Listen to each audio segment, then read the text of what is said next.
दूसरी दफे मुख्यमंत्री बनने के लिए तैयारी करने वाले एक सीएम की कहानी। कभी माँ बाप जिसके खिलाफ में खड़े थे, उसे ही अचानक माँ की जिद की वजह से मुख्यमंत्री की कमान संभालनी पड़ी थी। फिल्मों में खुद के कैरेक्टर पर अभिनय भी कर चुके हैं।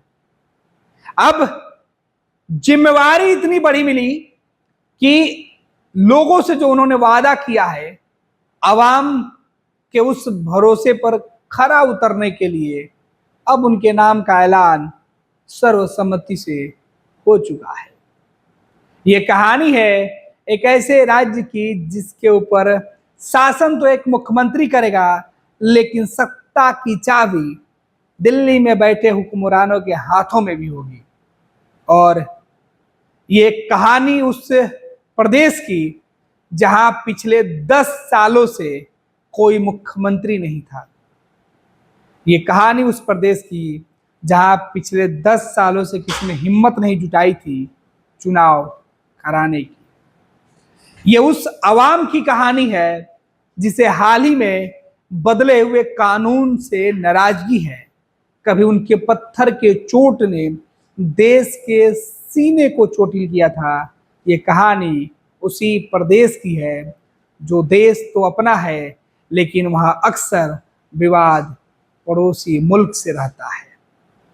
ये कहानी उस जन्नत से है जिसका दीदार दुनिया करना चाहता है और जिसे पाने की जिद में एक मुल्क देश का दुश्मन बन बैठा है। ये जम्मू कश्मीर की कहानी है और ये कहानी वहां के मुख्यमंत्री सीएम उमर अब्दुल्ला की है। साल 2008 में कांग्रेस और नेशनल कॉन्फ्रेंस ने मिलकर जम्मू कश्मीर विधानसभा का चुनाव लड़ा था और ये कहानी यहीं से शुरू होती है। कहानी की शुरुआत में कांग्रेस को 17 और नेशनल कांग्रेस को 28 सीटें चुनाव में जीत कर मिली थी। साल 2008 में उस वक्त नेशनल कॉन्फ्रेंस को 28 सीटें मिली थी, तो मुख्यमंत्री के दावेदार के तौर पर फारूक अब्दुल्ला का जम्मू कश्मीर का मुख्यमंत्री बनना नाम तय माना जा रहा था। लेकिन 5 जनवरी 2009 को शपथ की तारीख रखी गई। इसी बीच लंदन में रह रहे फारूक की पत्नी मौली ने बेटे उमर अब्दुल्ला को मुख्यमंत्री बनाने की बात कह दी। फारूक साहब मान गए और इस तरह उमर अब्दुल्ला 38 साल की उम्र में जम्मू कश्मीर के सबसे युवा मुख्यमंत्री बन गए। और यहीं से कहानी शुरू होती है एक मुख्यमंत्री की जो आज फिर से उस प्रदेश की कमान सौंपने के लिए आगे बढ़ रहा है। एक समय था जब फारूक अब्दुल्ला और उनकी पत्नी मौली दोनों ही उमर के राजनीति में आने के खिलाफ थे। फारूक ने एक बार अपनी पत्नी मौली से पूछा था अगर उमर राजनीति में आना चाहे तो। मौली ने उस बात को बीच में ही काटते हुए कह दिया था ये असंभव है। एक इंटरव्यू के दौरान उमर बताते हैं कि करीब 8 साल तक बोर्डिंग स्कूल में रहे। साल के अधिकांश समय वो बाहर रहते थे। सुरक्षा कारणों के चलते उन्हें खुले तौर पर घूमने की आजादी नहीं थी। उमर को शुरुआत में राजनीति पसंद नहीं थी, वो पायलट बनना चाहते थे। वे कहते हैं कि उनकी हमेशा से तमन्ना रही कि वो जहाज में बैठकर आसमान की ऊंचाइयां छुए। हालांकि यह सपना सपना ही रह गया। उमर एक फिल्म की एक्टिंग भी की है। साल 2008 में आई फिल्म मिशन इस्तकाबुल में उन्होंने खुद यानी कि उमर अब्दुल्ला का किरदार निभाया था। उन्हें मोहम्मद रफ़ी और किशोर कुमार के गाने बेहद पसंद हैं। गैरी डेविड रॉबर्ट्स की किताबें सताराम उन्हें पढ़ना पसंद है। उमर अब्दुल्ला का जन्म राजफोर्ड एक्सेस इंग्लैंड में हुआ था। उनकी मां माली अब्दुल्ला ब्रिटिश महिला है जो पेशे से नर्स थी। उमर अब्दुल्ला के दादा शेख मोहम्मद अब्दुल्ला प्रमुख कश्मीरी नेता हुआ करते थे और राज्य के पहले प्रधानमंत्री थे। जम्मू कश्मीर के तत्कालीन महाराज ने उन्हें प्रधानमंत्री नियुक्त किया था। शेख अब्दुल्ला को शेरे कश्मीर कहा जाता था। उमर के दादा शेख अब्दुल्ला, उनके पिता फारूक अब्दुल्ला और उमर अब्दुल्ला जम्मू कश्मीर के मुख्यमंत्री रह चुके हैं। पिछले 10 वर्षों में उमर अब्दुल्ला की संपत्ति में लगभग 10 लाख रुपए की कमी आई है। साल 2014 में लोकसभा के चुनाव के दौरान उन्होंने शपथ पत्र में अपनी संपत्ति लगभग 65 लाख रुपए बताई है, जबकि साल 2024 में हुए विधानसभा चुनाव में उन्होंने अपनी कुल संपत्ति 55 लाख रुपए ही घोषित की है। मुख्यमंत्री जिसने अपने कैरियर को बीच में ही छोड़कर राजनीति में कदम रखी। कहा जा रहा है कि स्नातक की पढ़ाई के बाद उमर ने कुछ समय ओबराय होटल और आईटीसी में नौकरी की। इसके बाद एमबीए की पढ़ाई के लिए स्कॉटलैंड चले गए थे, लेकिन 1998 में लोकसभा का चुनाव लड़ने के लिए पढ़ाई बीच में छोड़कर लौट आए। पार्टी के टिकट पर चुनाव जीते और तब सबसे युवा सांसद बने। केंद्र की अटल बिहारी वाजपेयी सरकार में वाणिज्य और उद्योग राज्य मंत्री रहे।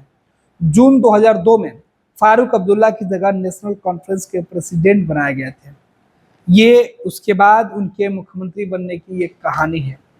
हालांकि एक ऐसा प्रदेश जिसके मुख्यमंत्री का ताज कांटों से भरा होता है, एक ऐसा प्रदेश जिसके दोस्त भी दुश्मन से कम नहीं होते हैं।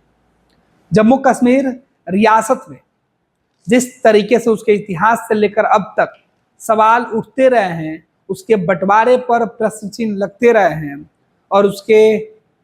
और पाकिस्तान जो भारत का दुश्मन पड़ोसी मुल्क है, उसके बीच जो सरहदें, जो सीमा दौड़ती है, जो सरहदें की लकीरें हैं, वो लकीरें मुख्यमंत्री की कुर्सी पर बैठने के साथ किए गए वादों पर भी भारी पड़ता है। क्योंकि जम्मू कश्मीर में इस बार उमर अब्दुल्ला की पार्टी ने जो वादा किया है वहाँ की आवाम के साथ, उसमें उन्होंने कहा है कि केंद्र सरकार के द्वारा जो धारा 370 हटाने का फैसला किया गया था, उसे वो बहाल करेंगे। चुनाव में वादे तो लोक लुभावन होते हैं और इसी वादों का फायदा भी होता है। और इस बार ये वादा जम्मू कश्मीर के मुख्यमंत्री और उसके गठबंधन के सहयोगियों के लिए मुसीबतों वाला दिखाई पड़ रहा है। जम्मू कश्मीर में बीजेपी विपक्ष की भूमिका में किस तरीके से ताकतवर होगी, कांग्रेस कैसे ताकतवर होकर भी कमजोर हो गई, ये भी देखना होगा। गठबंधन की सरकार बनेगी तो कांग्रेस की हैसियत क्या होगी, ये भी उस प्रदेश की उस कहानी का हिस्सा होगा। अगले 5 साल के कार्यकाल के पहले किस तरीके से उस प्रदेश में जो सबसे जरूरत है, अमन और चैन की बहाली करना, एक अच्छे वातावरण के पैगाम देना, उस प्रदेश के साथ साथ पूरे मुल्क को जो संदेश देना है, उस पर दुनिया की निगाहें टिकी होगी। क्योंकि जिस जन्नत की हम बात कर रहे हैं वो दुनिया में स्वर्ग माना जाता है। लोग भारत की शान समझते हैं और उसी शान की एक कहानी है जहां वो फिर से मुख्यमंत्री की शपथ लेने तो जा रहा है, लेकिन इस शपथ की आंच जो है वो काफी तेज है, जो झुलसा भी सकती है और हीरो भी बना सकती है। अब देखना है कि उमर अब्दुल्ला इस बार मुख्यमंत्री बनते हैं तो किस तरीके से अपने कार्यकाल को वो पूरा करते हैं, क्योंकि वादे लंबे हैं और लोगों की उम्मीदें बड़ी हैं।